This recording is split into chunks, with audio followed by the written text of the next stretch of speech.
আমরা সবাই একটু চেষ্টা করি যে আমরা যে যার দিক থেকে একটু সতর্ক থাকি, একটু নিয়ম মেনে চলি।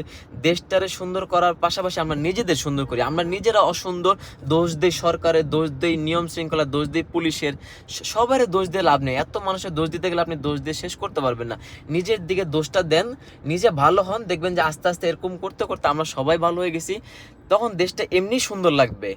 পুলিশ ঘুষ খায়, সরকার ঘুষ খায়, ঘুষটা দেয় কে? ঘুষ তো দেনই আপনি, আপনি দেন দেখেই তো ও খায়।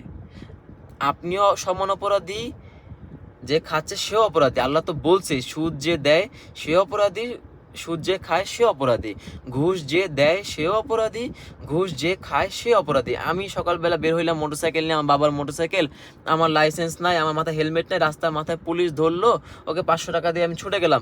আইসা বন্ধুদের সামনে গালি দিচ্ছি, পুলিশ শালায় তো 500 টাকা ঘুষ খাইছে।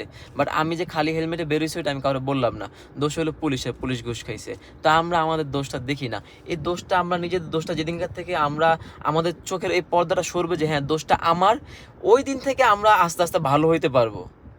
আর যতদিন মনে করবো যে দোষ ওর, ও ঘুষ খাইছে, আমরা অতদিন পর্যন্ত ভালো হতে পারবো না। এটাও তো চিন্তা করতে পারে, এটা পুলিশ তো এটা ভাবতে পারে যে ওকে যদি আমি এখন মামলা দেই, ওর হেলমেটের মামলা, লাইসেন্সের মামলা 3,000 3,000 6,000 টাকা, তো 6,000 টাকা না দিকে ওর থেকে আমি 500 টাকা নিয়ে ছেড়ে দিই। ওর থেকে যদি আমি বিনা টাকা ছেড়ে দিই, ও হয়তো শাস্তিটা পাবে না। ওকে একটু শাস্তি দেওয়ার জন্য হলে আমি 500 টাকা নিয়ে ওকে ছেড়ে দিই, যাতে ও টাকার মর্মটা বুঝুক, ওর 6,000 টাকাটা না লাগুক। পুলিশে তো ওটা ভালো থিঙ্কিং করে তো ঘুষটা খেতে পারে, আমি বুঝলাম হ্যাঁ ও ঘুষ খাইছে ঠিক আছে, বাট ও তো যে 500 টাকা আপনাকে চেয়েছে, ওর থিঙ্কিংটাও তো ভালো হইতে পারে।